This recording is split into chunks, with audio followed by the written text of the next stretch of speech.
Hello students, I am Varsha Naik, that is your biology tutor. In our first video, we are going to discuss some basic important concepts and syllabus for 11th and 12th of biology. Before that, we must have to know what is the biology. Biology, it is a science which deals with the study of living organism, that is plants, animals, bacteria, fungi, etc. Next to that, there are two main branches of biology. The first branch of the biology is botany and the second one is zoology. In the botany, there is a study of plants which takes place and the animals are studied under the zoology. After that, we will discuss about the syllabus. The syllabus of 11th science for biology includes following major units. There are some topics under each unit. So the major units which includes in 11th science is diversity in living organism, then cell structure and function, then structural organization in organism, then animal physiology and the plant physiology. Now the syllabus for 12th science is, the first topic it is reproduction in plants and animals. Then next one is genetics and evolution. Then animal physiology again, then plant physiology, applied biology and ecology and the environment. Now let us take a brief idea about the syllabus. The first point it is diversity in living organism. In this topic, classification of an organism is the major unit to study. It contains 5 kingdom system which is introduced by R.H. Whitaker in 1969. In this system, they classify all the organisms into 5 kingdoms. The first kingdom it is kingdom Monera, then the second one it is kingdom Protista, then kingdom Fungi, then kingdom Plantae, and the last one it is kingdom Animalia. These are the 5 kingdoms which is introduced by R.H. Whitaker in 5 kingdom system. Then the next point it is cell structure and function. Cell, what is meant by cell? Cell it is a basic unit of life. That is, the cell it is structural and functional unit of all the living organisms except the virus. There are several types of cell, but on the basis of their nature of nucleus, the cells are classified into two types, prokaryotic cell and the eukaryotic cell. Now what is meant by prokaryotic cell? Pro means primitive and the karyon means nucleus. Nucleus is primitive. What is meant by primitive nucleus? Primitive nucleus means nuclear membrane is absent, and due to the absence of this nuclear membrane, the nucleus become immature. That type of nucleus it is called as immature or the primitive nucleus. Now here, due to the absence of this nuclear membrane or the limiting membrane, the genetic material which is present into the prokaryotic cell, which is scattered into the cell cytoplasm, and it termed as nucleoid. That is, the nucleus is absent in the prokaryotic cell, but there is a presence of nucleoid. Nucleoid is present. Now the next word is eukaryotic cell. Eu means true and the karyon means nucleus. True nucleus is present. What is meant by true nucleus? True nucleus means nuclear membrane is well developed. Nuclear membrane is present, and due to the presence of this nuclear membrane, the nucleus becomes mature, and that type of cell it is called as eukaryotic cell. Now, due to the presence of this nuclear membrane, the genetic material which is present into the cell, which is enclosed inside the nucleus, means in the eukaryotic cell, genetic material bounded by nuclear membrane into the nucleus. Example of the eukaryotic cell it is plant cell and the animal cell. Now the next point of the syllabus, it is animal physiology. Under the animal physiology, there is a study of different systems and their mechanism. The first system it is digestive system, then respiratory system, circulatory system, like there is excretory system, reproductive system and the nervous system. Now, the first of all, digestive system.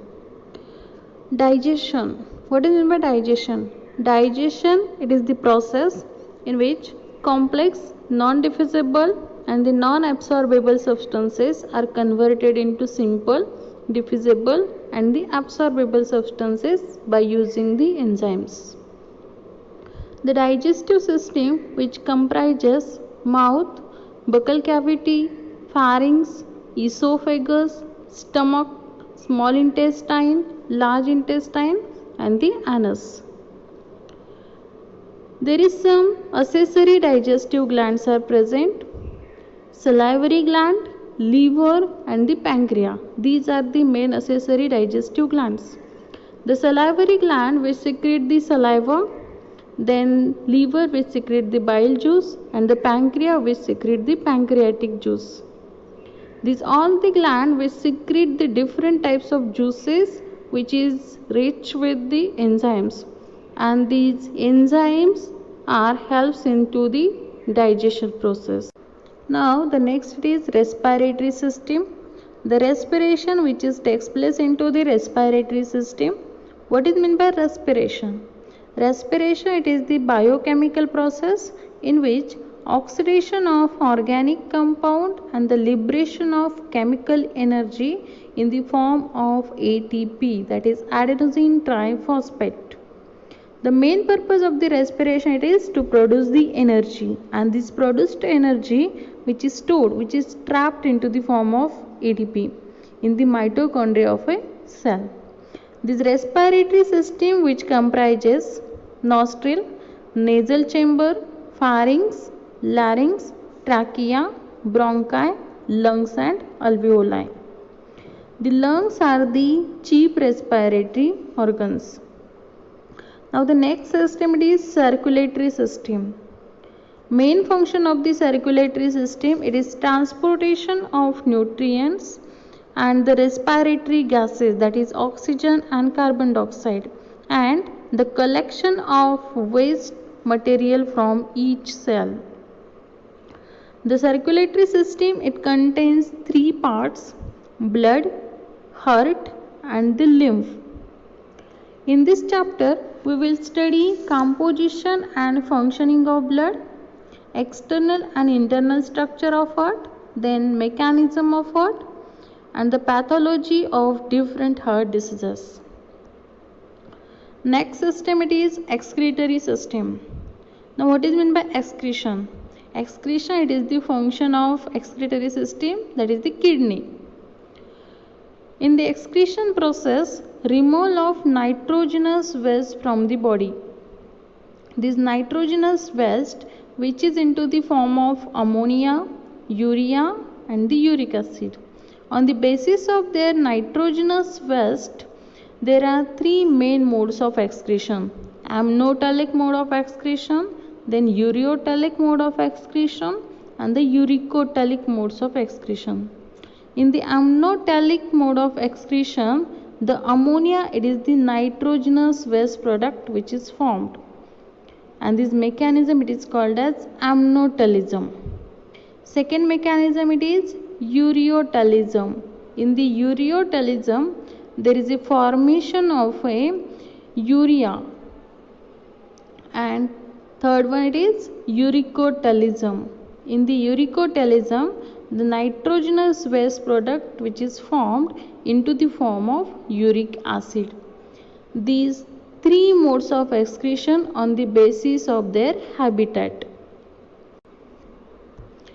Now the next one is reproductive system. Reproduction. What is meant by reproduction? Production of new individual organism, that is offsprings from their parents. Reproduction is a fundamental feature of all known life. Each individual organism exists as the result of reproduction. There are two types of reproduction, asexual reproduction and the sexual reproduction. These both the type of reproduction which is takes place into the plants as well as animals. Now the last point, it is genetics and evolution. What is meant by genetics? In the genetics, there is a study of genes. Function of the genes, it is inheritance. What is meant by inheritance? That is transmission of one character from one generation to the another generation. It is the function of gene. And in the genetics, one more factor which is studied, that is the variation. That is the definition of the genetics. It is inheritance and the variation. And there is second topic, it is evolution. The evolution means the slow, gradual, continuous and irreversible changes through which the present day complex form of the life is developed from their simple pre-existing form. That is the evolution. There is genetics and evolution which is studied in this unit. Okay students, that is the brief idea of our syllabus for 11th and 12th. In our next videos, we discuss each unit and their subtopics in detail. Thank you.